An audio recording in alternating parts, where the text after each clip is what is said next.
شێوەیەکی گشتی تاوتوێی دیاردەی کۆچی نایاسایی گەنجان دەکرێت. کۆمپانیای شیکار ڕاپرسیەکی ئەنجامداوە لەبارەی کۆچی بەلێشاوی گەنجان لە هەرێمی کوردستان. ڕاپرسیەکە تایبەت بوو بەو گەنجانەی تەمەنیان لە نێوان 16 بۆ 35 ساڵدایە. ڕاپرسیەکە لەسەر ئاستی گوند و ناحیە و شارۆچکە و شارەکاندا ئەنجامدراوە. پرسیارەکانی ئەو ڕاپرسیە لەبارەی هۆکاری کۆچکردن بوو لە هەرێم. پرسیارەکانیش لە چوارچێوەی بابەتەکانی سیاسی و کۆمەڵایەتی و دەرونی و ئابووریەوە بوون. ئەم ڕاپرسیە ئاماژەیەکە بەشێکی لە ڕاستی تێدایە، بەڵام بۆ ئەوەی دڵنیاتر بین لە ئێستاوا دەبێ ناوەندە زانستیەکان کار بکەن بۆ قۆڵتر لێکولینەوە لەم پرۆسەیە، ئەنجامەکانیان بدرێتە لایەنە پەیوەنددارەکان لە پەرلەمان لە حکوومەت و ئەوان هەوڵ بدەن چارەسەری ئەو گرفتانە بکەن کە دەبنە هۆی ئەم کۆچە بەلێشاوە. کۆچەکە بەردەوامە، ڕانەوەستاوە، بۆیە ناتوانین بڵێن ئەوەیە، بەڵام دەزانین کە شەپولێکی گەورەیە و بەپێی زانیاری ئێمە تا ئێستا 10,000 کەس گەیشتوتە ئەڵمانیا.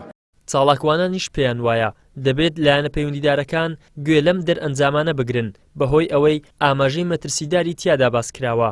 باسیش لەوە دەکەن گەنج بڕبڕی پشتی کۆمەلگایە و سەرمایەکی مرۆیە، نابێت هەروە بە ئاسانی دەستبەرداری بین.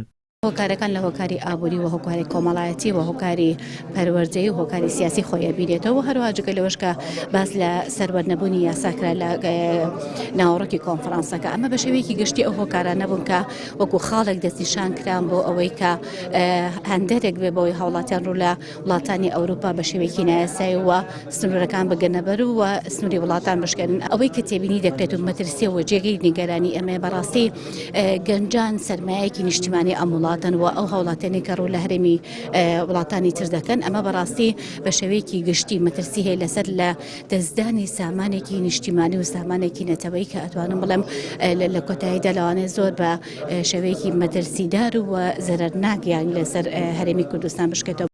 هەموو ئاماژەکان باز لەوە دەکەن کۆچی گەنجان مەترسی گەورەی بەدوادادێت، بەڵام حکوومەتی هەرێمی کوردستان تاکە قسەی ئەوە بووە کە کۆچی هاوڵاتیان دەستی دەرەچی لە پشتەوەیە و هەرێم شوێنێکی ئارامە بۆیان، بەبێ ئەوەی دان بە هۆکارە ڕاستەقینەکانی کۆچدا بنێن کە پەیوەستە بە قەیرانی ئابووری و سیاسی و بەرتەسکردنەوەی ئازادیەکان.